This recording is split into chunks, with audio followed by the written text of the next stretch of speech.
Teman-teman semua, setelah kemarin adanya diskusi di Robitoh Alawiyah, yang dimana dihadiri oleh Pak Guru Gembul, ternyata mereka ini ya memang dari dulu begitu cara mainnya. Baik dari golongan FI atau lain sebagainya, ketika kalah debat, kalah argumen, maka di framing macam-macam. Bahkan dituduh sesat oleh siapa? Hanif Al-Atos. Kan itu. Dituduh sesat, bahkan dituduh sebagai seorang liberal dan sebagainya. Kan begitu. Nah, dari sini mohon maaf, ini bukanlah ajaran Islam yang amat mudah menuduh saudaranya sendiri sebagai seorang yang sesat.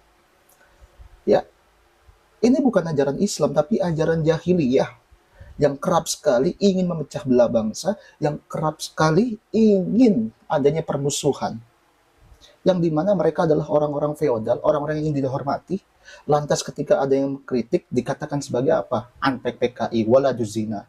Sekarang dikatakan sesat Pak Guru Gembul. Nah, ini menarik terkait pembahasan nasab sebenarnya. Dan memang ini akan berjalan lama, bahkan menguras waktu dan tenaga. Bahkan juga harus berkorban jiwa. Seperti kemarin di Karawang, kan begitu. Nah, tetapi saya menjelaskan terkait nasab yang disampaikan oleh Pak Guru Gembul dan juga terkait pernyataan Wafi, kemudian Bahar, Hanif dan juga Pak Rizik. Ya, ingin saya jawab semua di sini. Terus saksikan di Celoteh Bung Udin. Mari kita bahas. Rahayu teman-teman semua, merdeka. Teman-teman semua, jujur ketika saya setelah melihat pernyataan Pak Guru Gembul, saya suka dengan pernyataannya. Tapi saya juga miris. Ternyata amat banyak ya yang membuat framing bahkan menghinakan Pak Guru Gembul, menyatakan sebagai sesat dan lain sebagainya. Ya, salah satunya dari Hanif Alatos. Itu bukanlah ajaran Islam. Ya, perlu dipertegas itu bukanlah ajaran Islam. Apalagi mudah sekali menuduh orang lain sebagai orang sesat. Karena tanpa adanya bukti, tanpa adanya suatu uh, apa namanya vonis dari hakim, kalau dalam Islam itu begitu, langsung serta merta ini menyesatkan. Ya Allah ya Karim. Nah, perlu diketahui, mungkin saya akan berbeda dengan Pak Guru Gembul dalam kemarin ketika berkenaan dengan Al Zaitun. Ya, tetapi dalam hal ini saya akan memberikan pernyataan yang membela Pak Guru Gembul. Kenapa begitu? Karena saya adalah orang yang merdeka. Orang yang merdeka itu menurut Ibnu Khaldun dalam muqaddimahnya adalah orang yang membela gagasan yang benar dari siapapun. Nah, dalam hal ini bagi saya dalam persoalan Habib adalah Pak Guru Gembul. Nah, oleh karena itu saya akan menyampaikan beberapa pembahasan. Yang pertama terkait debatnya Pak Guru Gembul dengan Wafi. Ya, di Robito Halawiyah. Ini saya melihat adanya dikotomi ilmu teman-teman semua. Yang dimana kalau nggak salah itu ada video ketika Pak Guru Gembul berdiskusi dengan Wafi, menanyakan Pak Guru Gembul pondok di mana, pernah pesantren atau tidak, dan Pak Guru Gembul menjawab tidak. Nah, ini perlu diketahui sebenarnya teman-teman semua.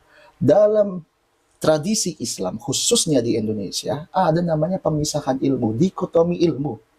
Dibagi dalam dua. Yang pertama adalah pondok pesantren, yang kedua non-pondok pesantren.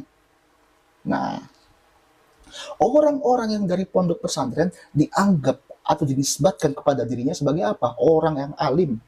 Kenapa begitu? Karena mereka belajar kitab-kitab salafus soleh, kata mereka. Kitab kuning bahasanya. Kemudian guru-guru mereka, kiai-kiai mereka, sangatnya bersambung. Dan juga mereka senantiasa menghormati kiainya dan juga mendapatkan berkah. Yang pertama ciri-cirinya. Kemudian, orang-orang yang non-pondok dikatakan, mohon maaf, dinisbatkan, dianggap oleh mereka, orang yang jahil lah. Jahil dalam artian mereka. Kenapa? Karena mereka gurunya tidak bersanad, kitabnya nggak jelas, lantas penghormatan mereka kepada kiai itu kurang, sehingga nggak ada berkahnya.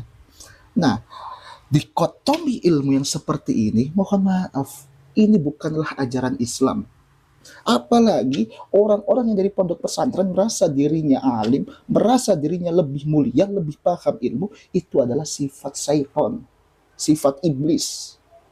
Oleh karena itu kayak si Wafi menanyakan pondok pesantren di mana Pak Guru Gembul, itu mohon maaf itu bukan sifat atau ajaran Islam, tapi itu ajaran iblis. Ya, Itu aja. Loh, kenapa begitu? Karena merasa dirinya lebih mulia, lebih paham ilmu agama karena belajar di pondok pesantren. Kan begitu intinya. Pertanyaan dari Wafi.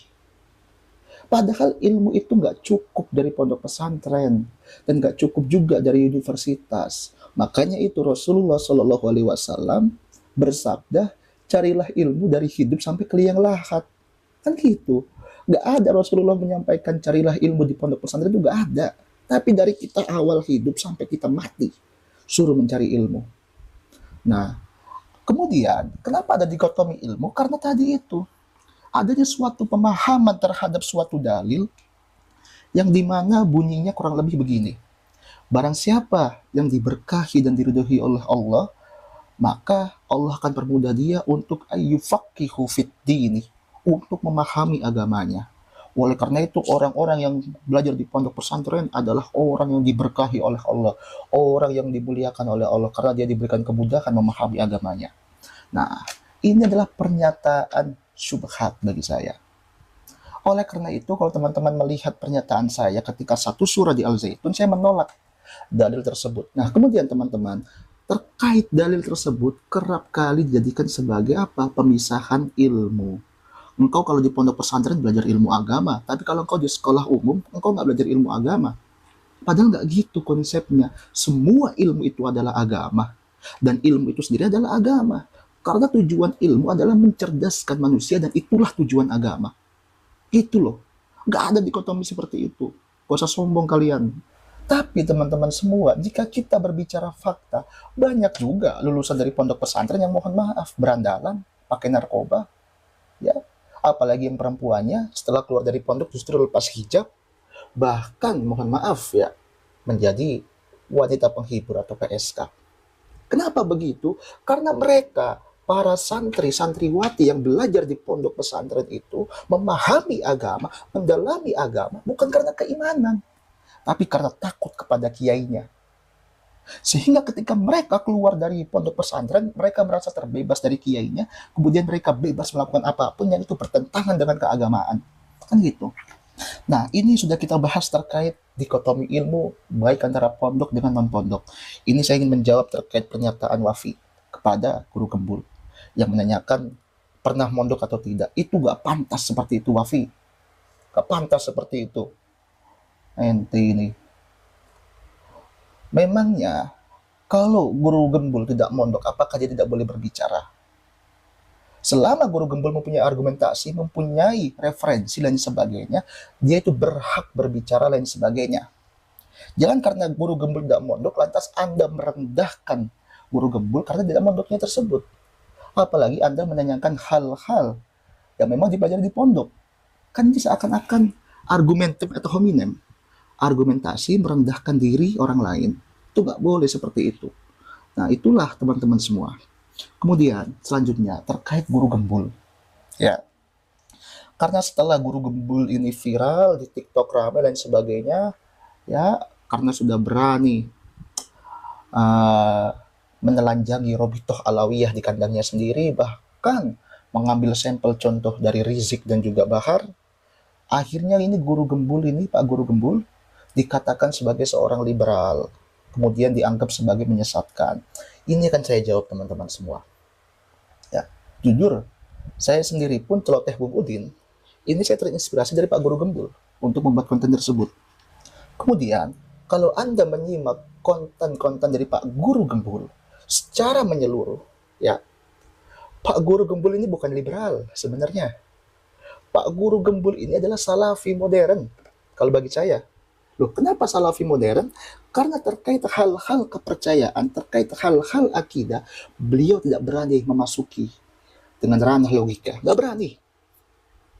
Tapi di ranah non-agama, non-akidah, beliau menggunakan rasionalitas. Sehingga konotasi liberal tidak pas disematkan kepada guru Gembul, tapi lebih kepada salafi. Kan begitu. Kemudian juga terkait liberal ini menjadi momok menakutkan bagi masyarakat Indonesia, terutama kelompok-kelompok pemuka agama yang kerap kali mengangkangi kebebasan berpikir umatnya.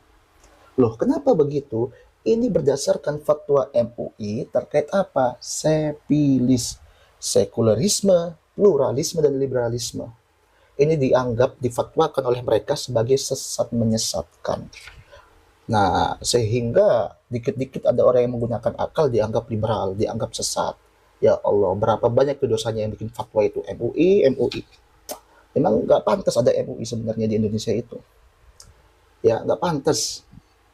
Karena Islam itu bukanlah agama kependetaan yang harus ada salah satu lembaga resmi yang mengurusi agama seseorang. Nggak perlu ada begitu. Sehingga harusnya MUI dibubarkan. Apalagi dalam hal nasab ini kan MUI diam aja. Membiarkan umat di bawahnya yang berantem. MUI angkat tangan. Katanya khodimatul ummah. Ya.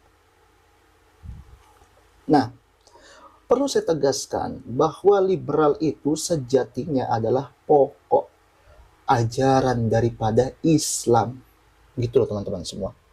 Jadi Islam yang sejati, Islam yang dirisalahkan kepada Muhammad SAW itu adalah bersifat liberal. Kenapa bersifat liberal? Karena Islam yang dirisalahkan kepada Muhammad adalah menolak terkait taklid buta. Menolak terkait taklid mengikuti saja. Menolak. Oleh karena itu dalam ayat Al-Quran dikatakan, mengapa engkau begini?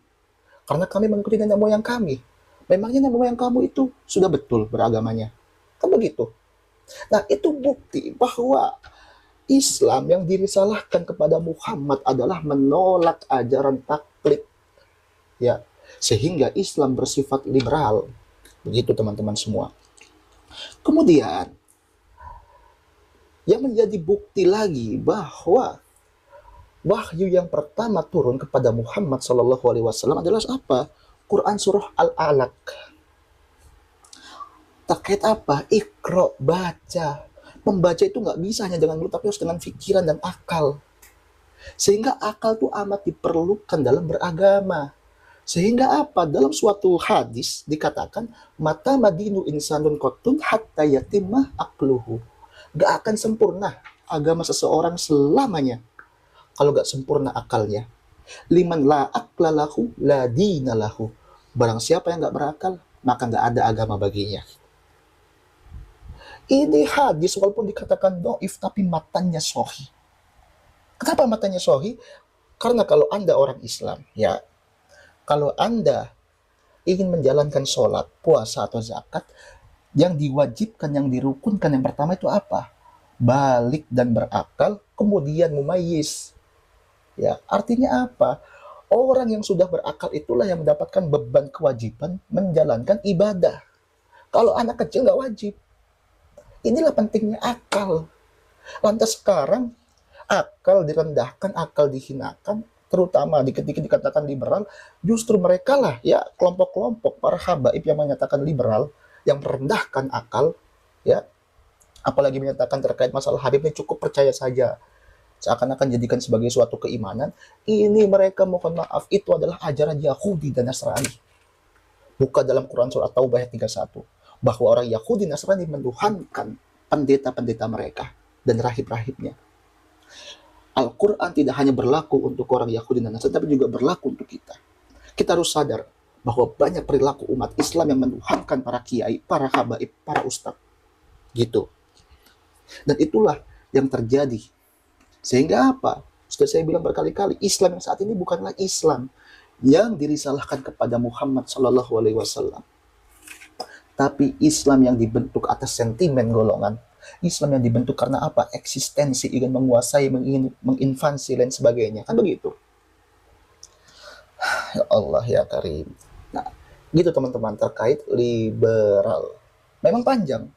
Makanya saya sudah menulis buku walaupun belum terbit. Nanti insya Allah akan saya terbitkan terkait apa? Islam liberal.